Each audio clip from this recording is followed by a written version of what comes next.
As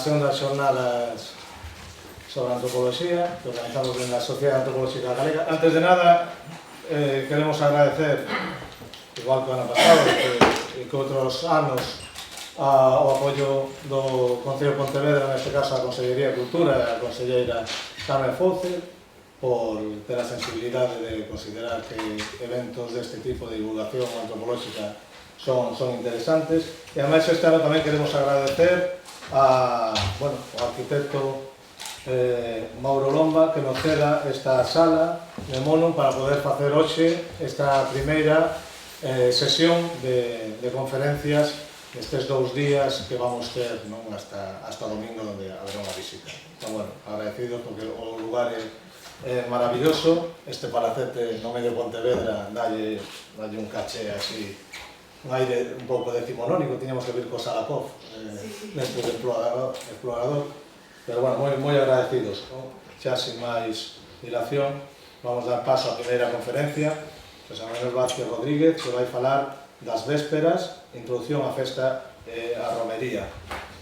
José Manuel Vázquez Rodríguez é de Taboada, licenciado en Xeografía e Historia, ten numerosos traballos de investigación referidos ao campo da antropoloxía, publicacións sobre as decoracións con cal, esgrafiados nas casas, que é moi interesante a nivel simbólico tamén, os folións, o entroido da Ribeira Sacra, o patrimonio fluvial, as artes de pesca, embarcacións, mitos, a cultura do viño na Ribeira Sacra. Forma parte da asociación Marcas do Miño e desde ela desenvolve un potente traballo sobre patrimonio fluvial. Entre as obras, Historia dos papeiros e os rabudos, da Fisga a Chumbeira, Guía das artes de pesca fluvial, o legado dos ribeiraos, e entre os artículos que ten publicados do que nos ven falar hoxe destas cerimonias das vésperas, o folión na Ribeira Sacra e outros ritos previos ás grandes celebracións.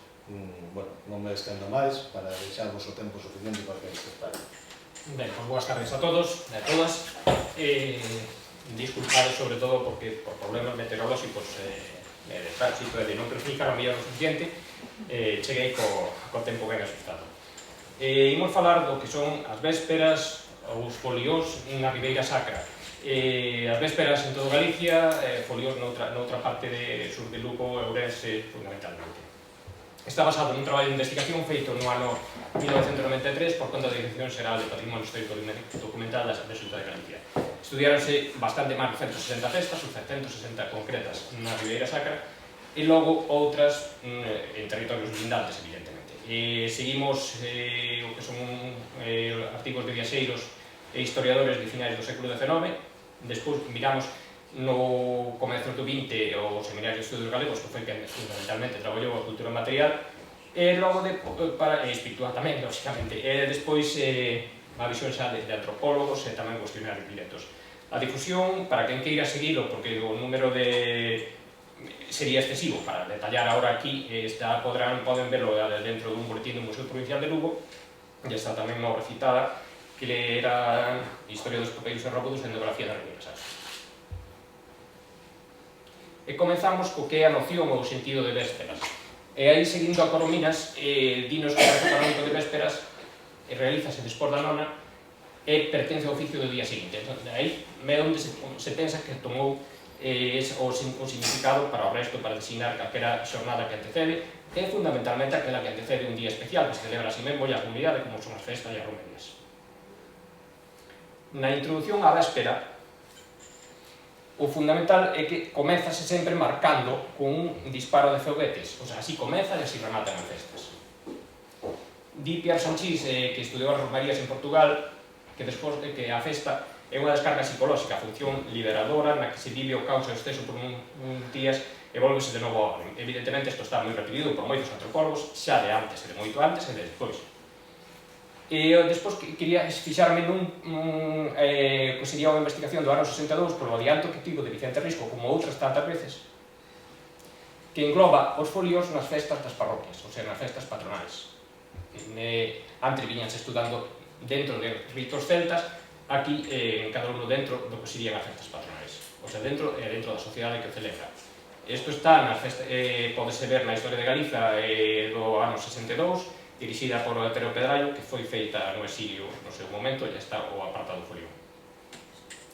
Na introdución á festa, dun xeito moi rápido, diríamos as novenas, a recolleita de vegetais secos para fogueiras, as procesións nas que se traslada a imaxe sagrada, eso sí é bastante frecuente, sobre todo cando hai capela na iglesia principal, os pregós que antes evidentemente facíanse antes de comezar a festa, como no comezo, embelecense rúas, capelas, as fachadas das vivendas, prepáranse comidas, bebidas, o vestuario personal, o das imaxes sagradas, prepáranse carrozas, como veremos máis adiante, e tamén palcos para música, recádanse donativos.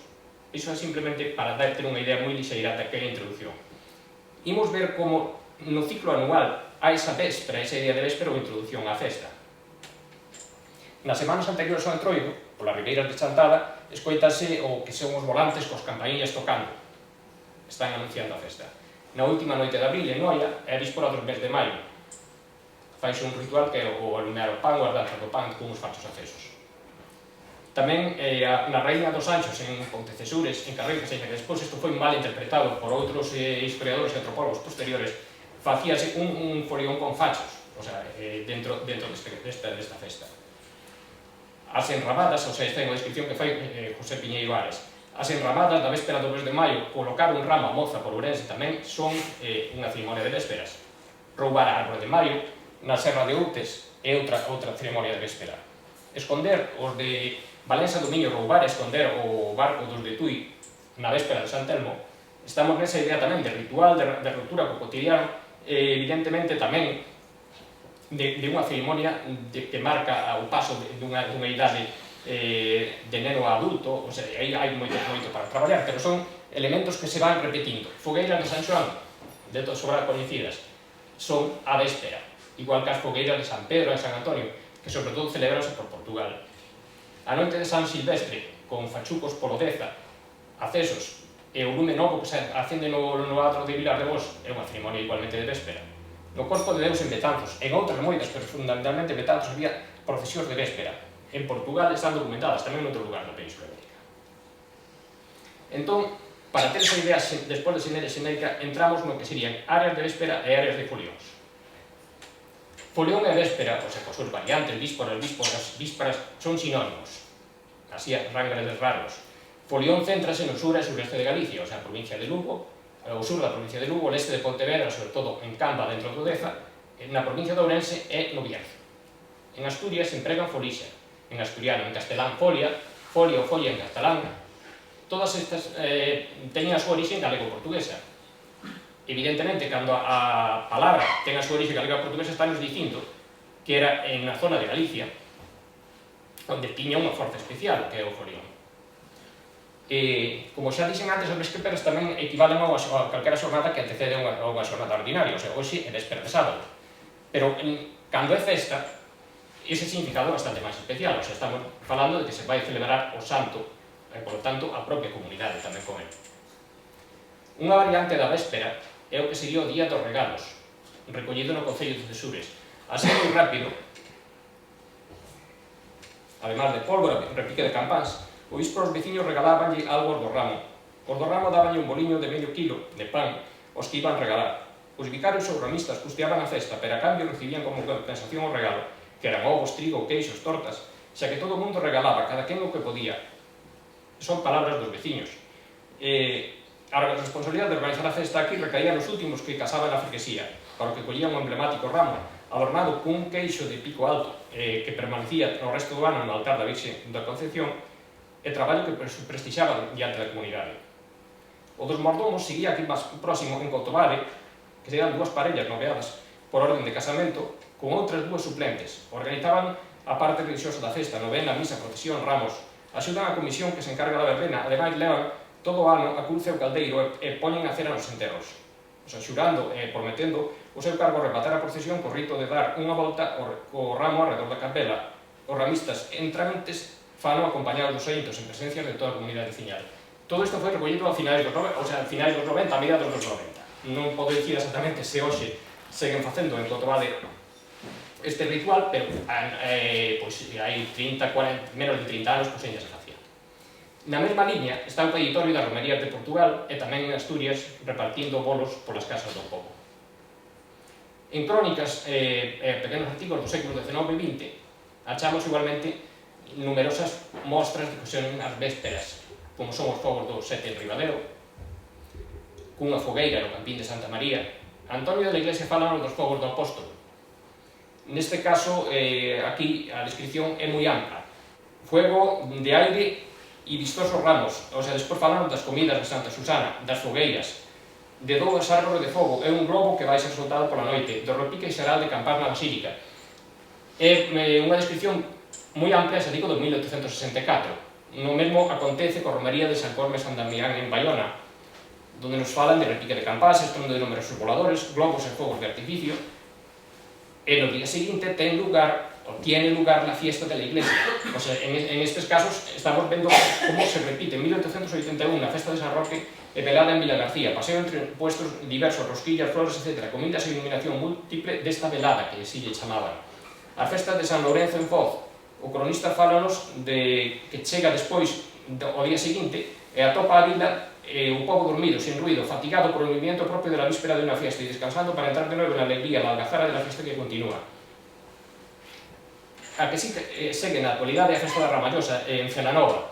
Aquí neste caso faise con ramos, tamén na véspera, o que son, que lle chaman caídas de verdura, ou seja, que o tronco das couves, adornado con farois, e fan unha procesión polo que é por toda a vila.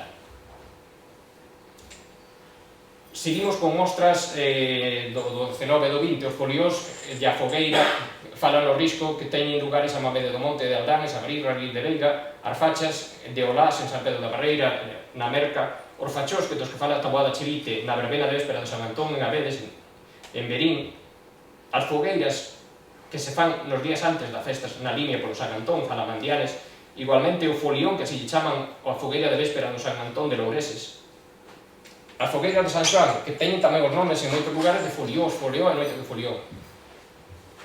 É algo que, bueno, máis recente no tempo agora é que as cabazas que se volven a recuperar como o farol no San Maín e, por exemplo, as que seguen en Viñais o tronco ou tocha que se queima nesa localidade portuguesa. O tizón de Nadal e o que sería a cea de véspera son elementos igualmente que nos están indicando o que se repiten ao longo das festas. O entroido de Laza aparecen os foliós e aparecían os venres que preceden a festa, repito, venres que preceden a festa. En Viana do Bolo segue habendo os foliós portugueses, sobre todo no Vale do Íllago, seguen estando aí. En Navia de Suarna hai unha máscara de reis con chocas, chamada folicón. A foliada é calqueira baile ruidoso que se celebra pola noite. As treboadas de Tomiño, que en realidade deséndese por todo o Rosal e tamén polo norte de Portugal, son bombos que no inicio anunciaban a festa na véspera, e que despois agora están máis metidos xa dentro do que é a propia dinámica dos días de festa, pero comenzaron anunciando esa festa en véspera. Teófilo Braga en Portugal fai unha descripción moi completa do que son as festas, fala neste caso en Faro, tamén do Marte de San Sebastián, a festa do San Sebastián, e as tochas en Faro, que saen da ermida entre un numeroso público berrando, e despois tamén o disparo dos foguetes, a fogueira que non falta en Arraial. Teófilo Braga, ademais de que foi presidente de Portugal, coñecía, ademais de Portugal, coñecía tamén Galicia, que, bueno, fixo descripcións de tú e recolleu bastantes cousas, ademais de que era un gran defensor da idea galega en Portugal, en contra de outras tendencias. Tamén a procesión de velas que se fai en Portugal por Fátima, pois vai varios investigadores, Pierre Secchi sobre todo existe neste tema, deriva, ou en principio ten un precedente nestas ceremonias de véspera, o sea, unha cristianización seguramente do que era este ritual. Seguimos polo que serían os perineros, e aí atopamos, creo que na lista podese ver, en Cataluña, Andorra, sur de Francia e Alto Aragón, hasta 63 ceremonias onde que se encenden fachos ou tochas, ali tamén chamados fallas, aros e randóns polo San Xoán, en véspera de San Xoán. E tamén é, evidentemente, as fallas e as fogueres de Alacante, de Valencia e de todo o país valenciano unha ceremonia de véspera. Comenzaron sendo unha fogueira e despois derivaron, sobre todo en algunhas localidades, con ninots, ou sea, elaboracións de monecos complexos, pólvora, pero, repito, eran unha fogueira de véspera no seu comezo. Elementos comuns para os foliós e os vésperas. Ben, Vicente Risco sempre nos fala da pólvora e da afección dos galegos aos fogos de artificio. A pólvora, evidentemente, está aí, o sea, o conde Santo de Lourenzán dispara, isto é comezos do século XX, disparo de 21 bombas, cañonazos e el repicar de campanas darán conocer al vecindario el comienzo de estas fiestas. Al mismo tiempo, una sección de gigantes y cabezudos, acompañados de un quinteto de gaitas del país, recorrerán las calles de la localidad para gozo de grandes y chicos. Son notas tomadas da prensa da época. Na véspera de San Froilán en Lugo, temos a mesma descripción, polos remedios en Mondoñedo, isto si é algo continuo. O que si chama máis atención, ou chamou xa a atención, sobre todo de viaxeiros, e tamén de historiadores desde final do século XIX, son as fachas, o sea, que serían os atados vegetais, ou teas, as que se lles prende lume, fachos, fachós, fachicos, fachuzos e outras variantes. Neste caso, ademais das que xa se viñen aí falando, eu teña recollido no seu momento en Betán, en Baños de Molgas, onde o folión a véspera de San Roque 15 de agosto facíase con teas en forma de cruz. No Santo Arcuato, en Allariz, empregaban un pino de pouca idade con mazorcas de millo espetadas nas gallas. En Nave de Suarna, polo Entroido, tamén se facían na madrugada do mércores de cinza. As fachas para correr a rela, igualmente tamén en Cualedro, polo Entroido, con fachos tendidos nun penedo para espantar as bruxas. Na víspera dos mes de maio, na Serra de Outo, seus fachicos, as candelas no Bierzo seguen estando aínda hoxe en Burbiá, que está entre, o sea, está próximo aos Ancares, con antorchas de palla que fan, bueno, bastante con movimentos con elas na cima do monte. Igualmente, na Semana Santa en Santiago, hai fachós que teñen continuidade a festa dos fachós en Madeira, en Machico, concretamente, na actualidade. O facho, que escreve Leite de Vasconcelos, é un pouco de leña envolta en un pau alto. Os rapaces, cando van a encender, levan músicas de tambores, epíferos e grandes algazaras. O monte é diso cercado por piñas acesas.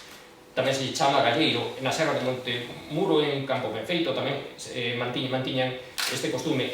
Adolfo Coello estudou bastante estas festas, sobre todo cito Bacún, pero sí está aí, bueno, na antropoloxía portuguesa, na etnografía portuguesa, sobre todo está ben recollido este costume dos fachos no que serían en véspera de festa. Os farois e velas cobertas de sedas de cores igualmente son sempre comuns nas festas. E o mesmo que as fogueiras do San Mauro na Candelaria recolleu taboada Chivite e Risco a posibilidade de que esa fogueira de San Xoán se desplazase en Monforte tamén para o día do Santo Patrón. Na Semana Santa, en cidades como Pontevedra ou Santiago, alumaban con fogueiras diante das portas e además os veciños tiñan obriga de colocar esas fogueiras. As árbores de fogo é outro elemento que sempre, que nos aparece con bastante frecuencia descrito. No 1885, Emilia Pardo Bazán, por festas do Carballiño, recolles igualmente, tamén recolle un globo que si se soltaba nesas festas. Ese globo e esas árboles de fogo estaban presentes, como xa dixen, en Santiago de Compostela. Nas festas de San Roque en Vargas, nos anos 30, aquí falanos de árboles luminosos, ruedas e fuegos de artificio, dándose fin a este número con elevación de múltiplos globos grotescos e quema de un palleiro de pólvora. Isto xa o tratou, está tratado por máis xente tamén, o sea, como derivou o que era o árbol de fogo en fogos de artificio. Seguimos, como xa, bueno, os gigantes e cabezudos tamén saían nas vésperas, os globos, como xa se dixo, Betanzos, que é un lugar con continuidade, pero eran frecuentes, o sea, eran habituais nas festas. As carrozas de véspera que están aí igualmente tamén con súa habitualidade, o ruido, campás, chocas, pólvora, dinamita. A dinamita que se aplicábase non só a pólvora, senón dinamita, o sea, non só foguetes, senón directamente dinamita. E música sempre están aí, e a comensalidade tamén é outro elemento presente nas ceremonias de véspera. A bibliografía esencial sobre os foliós. Temos que comezar necesariamente coa descripción que se fai no Semanario Pintoresco Español. Como está con iniciais, pois non sei a quen corresponde, ou non cheguei a saber a quen era. É do ano 1847, e é a descripción máis completa que hai sobre un folión. A Capela dos Remedios en Ourense está na ponte medieval, ou seja, na saída cara a cidade, na ponte medieval. Hoxe, dentro do que sería a trama urbana, antes estaba no exterior da cidade. A ponte medieval é que se chama Romana tamén, por si alguén quere identificarla dese xeito. Hoxe está ali, pero antes, digo, estaban nas aforas do que era o núcleo. Ali falanos do folión, o viaxeiro, como corresponde á mentalidade do seu momento, ten enormes prexuizos contra todo o que sexa galego, e sobre todo contra todo o que sexa rural. Pero a descripción é a máis completa e a máis donde nos fala do folión, das fachas, que si lle sabe igualmente, de como saen da capela, andando unha volta, despois empezan a facer un ruido, un estrondo enorme, e acaba todo mezclado con alcohol, sexo e outros componentes. O sea, era algo tamén igualmente presente no que son a idea de vésperas. O mundo celta sería a seguinte parte, e aí entramos na historiografía romántica, en Barros Silvelo, Joaquín Costa, Manuel Murguía, Sarabia e Medina, pero fundamentalmente Ramón Barros Silvelo en 1875, porque foi de quen se tomou, ou de quen tomaron, a quen seguiron todos os historiadores que continuaron falando dos folios. El di, concretamente, unha tradición inmemorial vino conservando en nuestros habitantes de campo, especialmente en las montañas de Lugo y provincia de Ourense, una reminiscencia que solo puede tener origen en aquellas reuniones nocturnas de los celtas. La celebridad del folión, que procede ya de una antigüedad remotísima, puede servir de real testimonio para que la deducción indicada, en los días que solemniza la Iglesia católica y con generalidad en las vísperas de los patronos de cada pueblo, vense en lo más culminante del monte infinidad de luces que se dirigen al pináculo más encumbrado, siguiendo el compás de la gaita con una marcha lenta. Esta excepción procesional se realiza con bastante orden y silencio. Llegado al punto designado, todos los asistentes forman un círculo, permanecen en silencio mientras dura el disparo pirotécnico, sosteniendo cada uno su luz en la mano, del mismo modo que los celtas llevaban el fuego. Terminado el disparo de los voladores, aquel pueblo que subió iluminando el monte sin más objeto que una costumbre cuyo origen desconoce, se presenta en la puerta del párroco que nos obsequia con algún refrigerio. Pola contra, non está adaptado, pero é de comezos do século XX, non está adaptada a obra. Amor Milán fai na descripción da provincia de Lugo, fala dos íberos, e toma o de Carreras Candi. Fala dos íberos, esta foi unha liña que non se seguiu, pero que ten a súa razón, como vimos antes, posto que no Levante, Cataluña e País Valenciano, segue manténdose o que son estes rituais. Os etnógrafos do Seminario de Estudios Galegos voltaron ao celtismo, fixeron dentro do que se coñecía como ritos de purificación polo fogo. Hai unha obra fundamental, un pouco anterior, que é de 1900, que é de Adolfo Coello, que foi moi seguida por todos eles. Eles seguían, había unha comunicación moi directa entre o que serían os etnógrafos portugueses e os galegos, pero neste caso habría que citar a obra de Adolfo Coello porque sí é fundamental. Entón, no ano 33, Vicente Risco fálanos de notas en caudo culto de Drumo de Galicia, volve nos 53 fraguas, que repetiu en máis ocasións, pero o fundamental está aí. E xa despois, nos 70, Taboada Chilice. Aquí sí que xa hai un cambio, porque Taboada Chilice seguía ademais a Francia. E quen queira ver, teria que ver a Dama Dorada na súa última versión, del 1922, nos orixes de 1890. E aí están descritas esas cerimonias por Europa. Tirar unha roda de lume pola auga dun monte, fachos, fogueiras, por toda Europa. Entón, ese difusionismo, esa idea esencialista, igualmente, Taboada Chilice toma de facer, quen queira ver por Europa, o sea, esa continuidade, teria que ir a buscar nesa liña donde traballou Francés, sobre todo no que sería, o mellor non tanto nas interpretacións, pero sí nas descripcións. Na bibliografía esencial sobre os foliós, imos ao tratamento contemporáneo. Lembramos que Risco no ano 62 xa se orientou e entregou os foliós na festa das parroquias. No 71, Lisón Tolosana falanos do foleón, porque fixo traballo directamente aquí sobre Galicia, e sobre aquela zona, e falanos das fogueiras colectivas de Sensual, e interpretan do mesmo xeito, o sea, dentro do que sería unha autoafirmación da comunidade veciñal, nosotros como contra os outros, o sea, nesa idea de identidade, donde había tamén que eran frecuentes nas festas, tamén nos foliós as pelexas entre distintas comunidades, ou entre distintas parroquias. No ano 84, Caro Baroca, falando das festas do Obrán, relaciona as fogueiras e árbores de fogo coas festas da colleita. Mandianes Castro, no 84, fala dun intercambio ou unha comunicación entre as comunidades de mortos e de vivos, nunha liña moi habitual de Mandianes, difícil de entender bastantes veces, ou polo menos non por todos, non todos chegamos aí.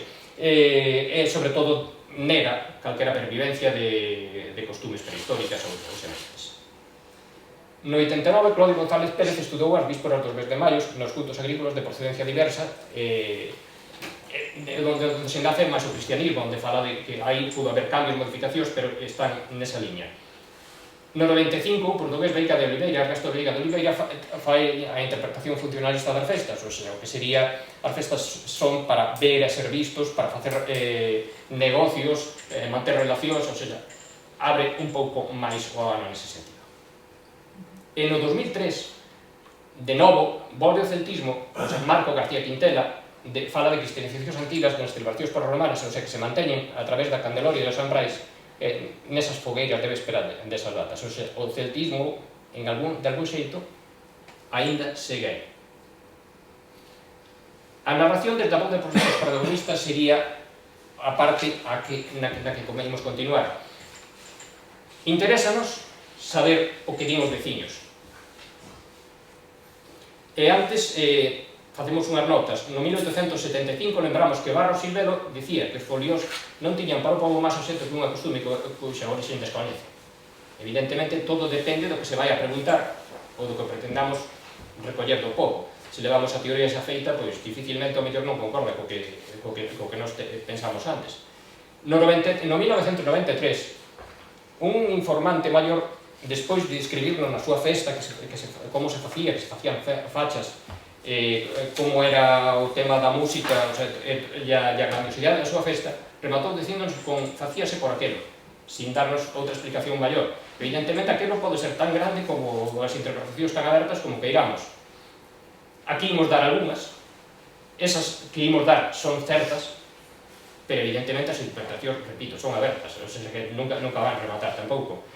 Pero antes de comezar, quixera, como introducción tamén a este tema en concreto, lembrar un artigo que é nas Romerías de la Ilustración gallega e asturiana do ano 1879 de Antonio Balbín de Uquera. Son como 140 anos e está de perfeita actualidade, o sea, que podía ser feito por un antropólogo pois dos 60, dos 70 ou do 2010. Fálanos del deseo de ver e de ser visto. Falanos de que non suelen, en fin de cuentas, ser tan buenos para as costumbres. El sol rexe o ciclo anual, rematando en determinadas épocas as faenas laborais. Así como la naturaleza, prodigando ya flores, ya frutos, invita a los labradores a la fiesta, con alegría van ao encontro do santo patrón, unha xornada na que se cumpren promesas, e para el comercio de las almas se encuentra en un mercado cuando se cierra el que sirve los cuerpos. O pobo celebrándose para todos un año más, como si todos juntos y cada uno tuviese un año menos. Esa sensación agradable de festa para os presentes e para os ausentes cos seus recordos e cos seus desexos. Nas vésperas derrúbase a caña e acenden la hoguera que encendieron ya sus padres, e co remate, ao levantarse das tendas, volverán os ánimos a la ordinaria conducta de la vida, en la cual el placer debe tener contadas las horas y para el júbilo, como para la vigilia, debe sonar muy pronto la de la queda. O sea, estamos, xa digo, nunha idea pois moi acertada do que son as festas e o que significa dentro da comunidade. Pero para falar do que nos di os veciños, comezamos pola iluminación, era a luz que había. Son frases recollidas textuais. O folión era de noite, a festa dos días que seguían era máis de tarde. Se non había luz, poníamos as fachas en estacas nun valado alto. Se non había luna, víase con elas. Cando íbamos de farra ou cando faltaba unha res de noite, empregábase a fachas. Quen queira saber máis sobre os materiais combustibles empregados na iluminación pode recurrir á obra de Rocha Peixoto, que está en Etnografía Portuguesa, en Iluminación Popular de 1905, está perfectamente descrita e con grande amplitude. A iluminación, que pode parecer algo moi sinxelo, temos que pensar que non había luz eléctrica, en na maioría dos casos, ou sea, se vimos canto máis atrás, porque non había nunca, evidentemente. Entón, unha necesidade tan simple, está aí. O sea, e as fachas servían, e as fogueiras servían de iluminación. Unha segunda, a alegría que había daquelas, comunicación. A alegría que había daquelas hoxe non hai xente nin quen se poña a eso. Era para chamar a festa, avisando de que había festa para outro día. Desde ali víase o outro lado do miño, para que se iran as luces e alcanzara máis o voz, referíndose ao estoupido. Os mociños da montaña saúdan aquela festa con luz de fachos acesas, con luz dos fachos de palla, escribía Curros Enríquez. Os estoupos alegran e as luces son lindas de ver, dicía Risco. Era unha alegría por pueblo, como era a festa para outro día. A comunicación aquí está en dous sentidos, a comunicación da propia festa e a comunicación dentro da comunidade, nese sentido amplo de festa. Lembramos que a pólvora, que aparentemente é un elemento profano, pois aparece en monumentos cumes da celebración, por exemplo, o momento de alzar, as procesións, o comezo da novena, as ofrendas en esvotos, promesas consistentes en dar voltas alrededor da capela e despois lanzar eso que serían eses foguetes, para non centrarnos ou non pensar ou non separar tanto o que sería unha parte da outra. Na idea de comunicación, lembramos tamén que existen topónimos, Monte do Faro, do Facho, da Facha, do Galleiro. Entón, están nos indicando que ali se facían sinais, que se daban avisos, as fachas, as fogueiras, como comunicación, evidentemente tamén nas festas. E xa máis complexo, a identidade colectiva era un costume que veña de antes, e aquí paramos en dous, o que nos din en dúas parroquias, ou máis de dúas, en dous grupos de parroquias diferentes. Nunha delas en Amoesa, en Antas de Ulla, que está lindeira coa Ribeira Sacra, que se facían fachas, perderan ese costume xa había bastantes anos, os veciños non lle daban importancia, daquelas casas poñían en todos os lados. Pola contra, imos ver o que nos din en Castelo, en Taboada, que si a siguen facendo na actualidade, en Vilelos, no Sabiñao, que siguen mantendo, en Castro Caldelas e en Chantada, nese caso un folión de carros. Todo alrededor era iste na máis, non había outros folios. Solo aquí con fachas. O folión viñan de outras parroquias de alrededor, solo nós o facíamos as fachas. Os carros son só aquí. Isto é unha constante que nos está indicando a súa defensa da súa identidade e marcando a diferenza con outras comunidades. O triste neste caso é que chegou xente, antropólogos, que fixeron traballos e puxeron negro sobre, preto sobre branco no libro tal como lo contaban. O sea que o creeron así, xustamente. Ben, tamén, por exemplo, na mesma Ribeira Sacra, sobre o Entroido, isto como lín hai pouco, ainda teño máis fresco, hai un antropólogo fixo un traballo onde nos di que o Entroido nace na Sariña, en Santiago da Riba, perdón. Entón, claro, eu quedei-me con dúbida se era o Entroido da parroquia, se era o Entroido de Chantada, da Ribeira Sacra, se era o Entroido de Galicia ou se era o Entroido xa universal, non sei. A ver, que nos lo digan os veciños, que hai que recollelo, hai que entenderlo, hai que interpretarlo, é bon. O ben diferente é que o creamos así e que cheguemos a expoñelo dese xeito. Desde a voz dos protagonistas era un costume que viña de antes esa identidade colectiva, para que se sentisen toda a parroquia. Xuntábase na ribeira o viño e os do núcleos de arriba daban o pan en especie para os gastos da festa, polo que querían que os de arriba tamén viran o folión. Xa o facían os antepasados, sempre igual. Xuntábanse os mozos da parroquia e relevábanse para tocar as campanas. A víspora pola tarde tocaban as campanas, era un costume que viña de antes. Sigue habendo algo de folión. Se non había folión, non tiña categoría a festa. Facíase por vereso, resplandeciente, era para que o viran as outras parroquias. Competíase con oleiros, que tiñan a festa na mesma semana. Andaban a revendía a quen botaba máis pólvora con pitón. Era costumbre tamén rivalidade con outras parroquias, a ver que folión botaban, decíase. Hai lugares da parroquia que non están interesados no folión, pero os da Vesta, isto en Vileros, no Sabiñao, que se sigue celebrando, non dan cuota se non se fai. Os vellos querían manter a tradición, que se fixese no Castro de Paderne, isto era en Chantada, onde se perdeu a mediados do século a celebración con fachas. Os vellos querían que se fixese ali no monte, senón non daban cuota. Un ano daban unha fanega de pan aos propietarios do terreo para a festa, e que non foran polo perigo de incendio que había xa daquela no monte, pero era un costume de antes, polo que a parroquia non foi conforme. Estamos marcando esa diferencia, esa identidade colectiva. E para rematar, co que é esa introducción á narración dos protagonistas, temos unha descripción do ano 1950 do Xornal del Progreso, como hoxe tamén o evidente, pero daquelas o franquismo. El disparo de bombas reales en repique general de campanas anunciará el momento de izar el pabellón nacional en los edificios públicos. Vexamos que o poder intervén.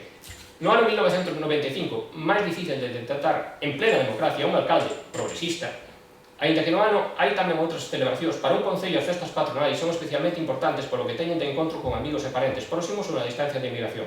Son ademais unha boa ocasión para demostrar o que somos e o que queremos ser a todos que nos visiten, buscando compartir connosco a alegría festeira. As festas de Chantada son de todos e para todos, os das aldeas e os da vila. Aparentemente moi neutral, pero non é.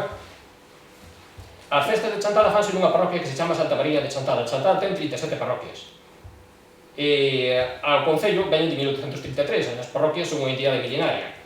O Concello está usando o poder municipal e a festa e encarrilando dun determinado xeito nun beneficio concreto ou facendo publicidade dun xeito determinado en contra do que son as parroquias.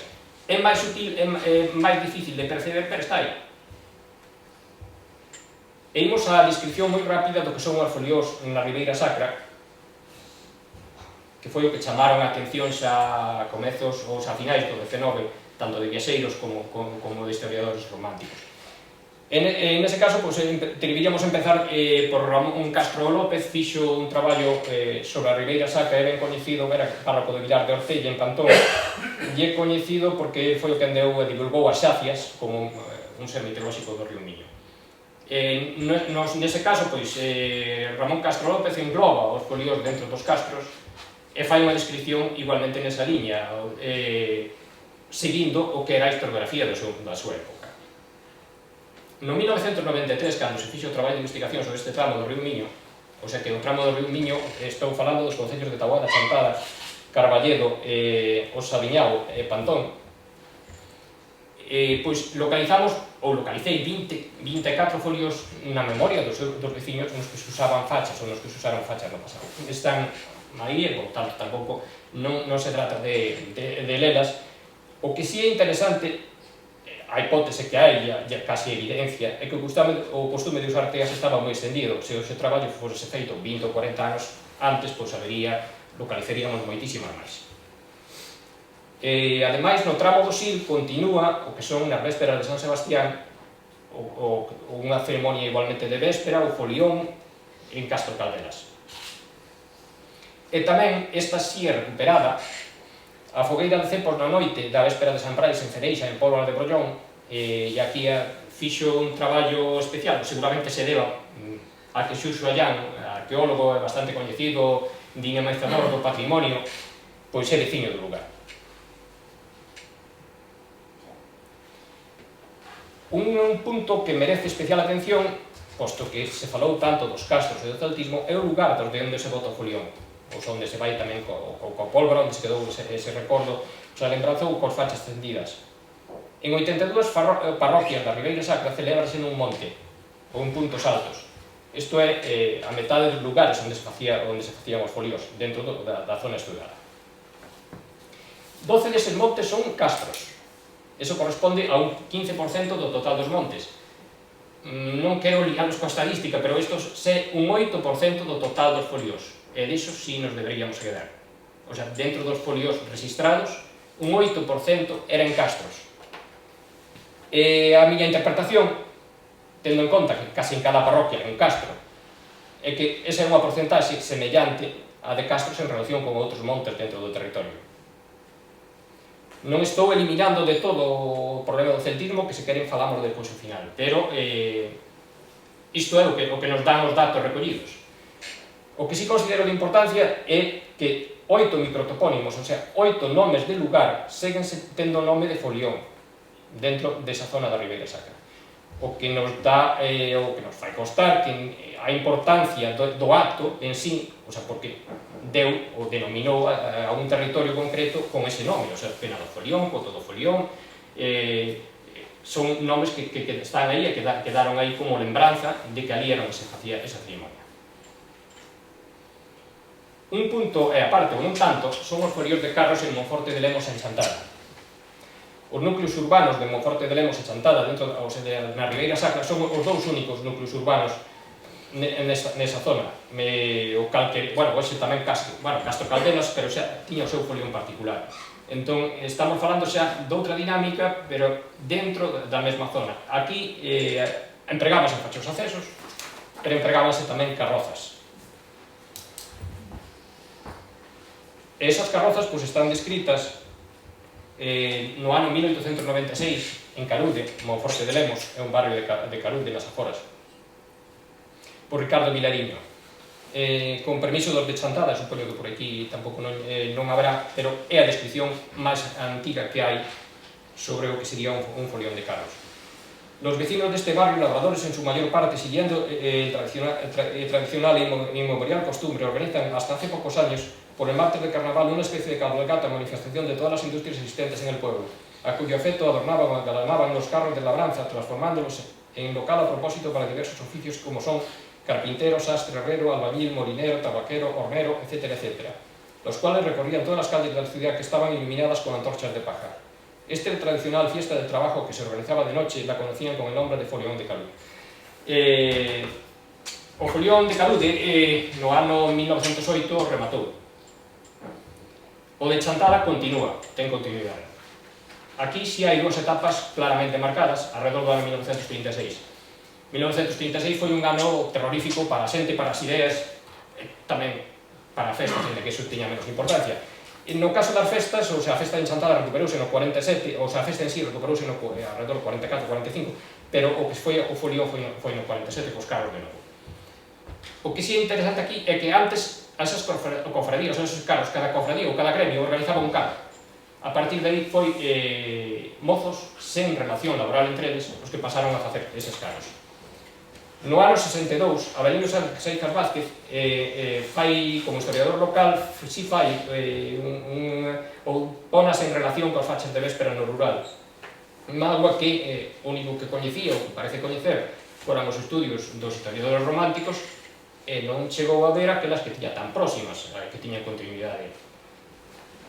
No 97 falamos, ou intentamos buscarlle unha orixe ao Folión de Carros e falamos do paralelismo coa festa do Corpo de Deus. O sea, o que sería outras bases da festa de Corpus a véspera de festa patronais. Isto deuse en moitas localidades, non temos documentado para Chantada, por lo tanto non podemos asegurar que así sexa, pero si temos moitas localidades onde, como por exemplo Compostela ou Betanzos, onde trasladaron a festa do Corpo de Deus, trasladaron a véspera das festas patronais.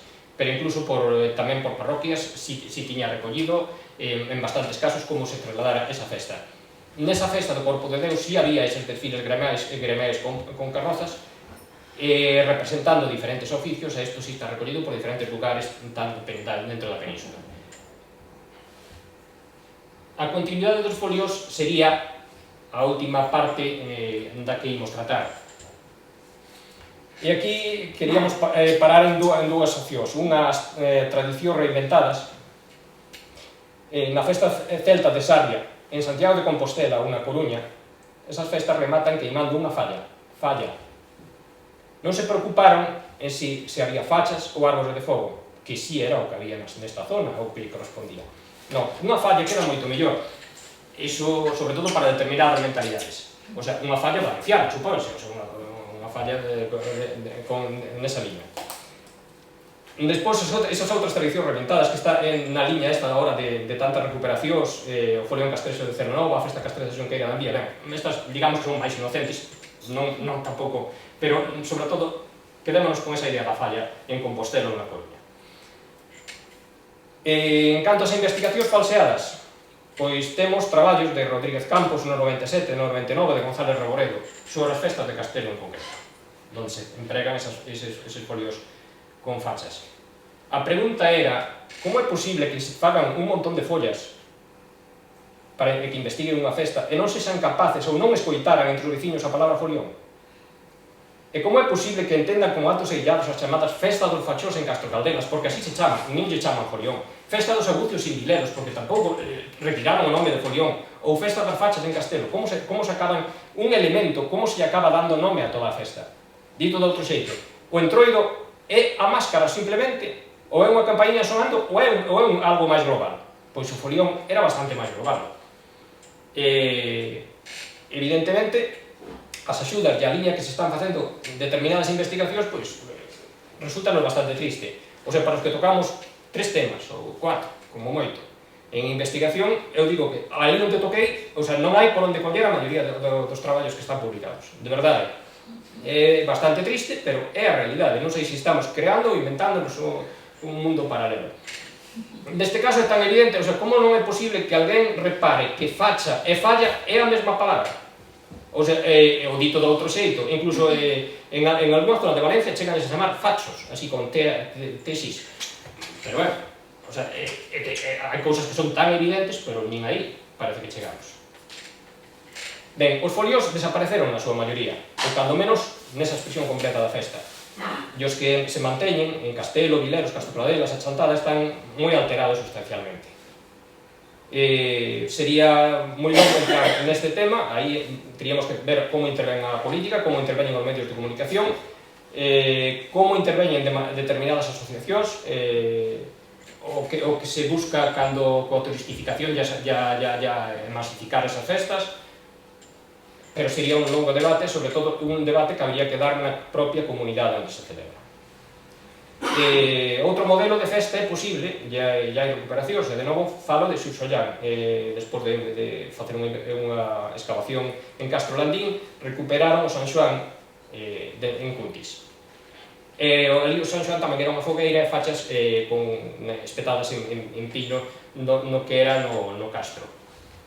Fixeron os propios veciños, serviu para recuperar o xeito tradicional da elaboración do material e serviu para darlle identidade á comunidade en esa liña se fixo. Ou seja, outro modelo de festa é posible. Rematamos a resistencia a desaparecer.